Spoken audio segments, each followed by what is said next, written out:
Hello friends, അപ്പോൾ ഇന്ന് bread വെച്ചിട്ട് നമുക്ക് എളുപ്പത്തിലൊരു സ്നാക്ക് നോക്കാം കേട്ടോ.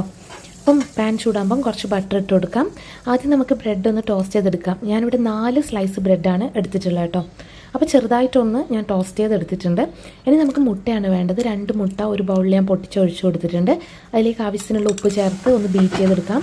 പിന്നെ പാന് ചൂടാക്കി അതിൽ ബട്ടറോ ഓയിലോ സ്പ്രെഡ് ചെയ്ത് ഈ എഗ്ഗിൻ്റെ മിക്സ് ഒഴിച്ച് അതിൻ്റെ പുറത്ത് കുറച്ച് പെപ്പർ പൗഡർ ഇട്ടിട്ട് നമുക്കൊന്ന് കുക്ക് ചെയ്തെടുക്കാം. ഇനി ഇതിൻ്റെ മുകളിൽ നമ്മൾ ചീസ് ഇട്ട് കൊടുക്കാം. അപ്പോൾ ചീസ് നിങ്ങൾക്ക് ഗ്രേറ്റഡ് ചീസോ എന്താ ഉള്ളതെന്ന് വെച്ചാൽ അതങ്ങ് ആഡ് ചെയ്ത് കൊടുക്കാം കേട്ടോ. അപ്പോൾ ഞാനിപ്പോൾ ഇതുപോലെ ചെറിയ പീസാക്കി കട്ട് ചെയ്ത് ഇട്ട് കൊടുത്തിട്ടുണ്ട്. അപ്പോൾ ചീസൊക്കെ ഒന്ന് മെൽറ്റായി വരുന്നുണ്ട്. ഇനി ഇതിൻ്റെ മുകളിൽ നേരത്തെ നമ്മൾ ടോസ്റ്റ് ചെയ്ത് വെച്ച ബ്രെഡ് ഞാൻ നിരത്തി വെച്ച് കൊടുക്കാം. ഗ്യാപ്പൊക്കെ ഫില്ല് ചെയ്ത് അങ്ങ് വെച്ച് കൊടുക്കാം. അപ്പോൾ ഒരു ബ്രെഡ് ഞാൻ 2 പീസായിട്ടാണ് കട്ട് ചെയ്തിട്ടുള്ളത്. അങ്ങനെ എല്ലാ ബ്രെഡും വെച്ച് കൊടുത്ത് ഒരു പീസ് വെക്കാൻ സ്ഥലം ഉണ്ടായിട്ടില്ല കേട്ടോ. അപ്പോൾ അതങ്ങ് മാറ്റി വെക്കാം. അതിൻ്റെ ശേഷം നമ്മളൊരു 1 മിനിറ്റ് കഴിഞ്ഞിട്ട് നമുക്കിതൊന്ന് ഫ്ലിപ്പ് ചെയ്തൊരു പാത്രത്തിലേക്ക് മാറ്റാം. പിന്നെ നമുക്കത് കട്ട് ചെയ്തിട്ട് ഇതുപോലെയൊക്കെ എടുക്കാം. അപ്പോൾ നമ്മുടെ ഡിഷ് റെഡി. എല്ലാവരും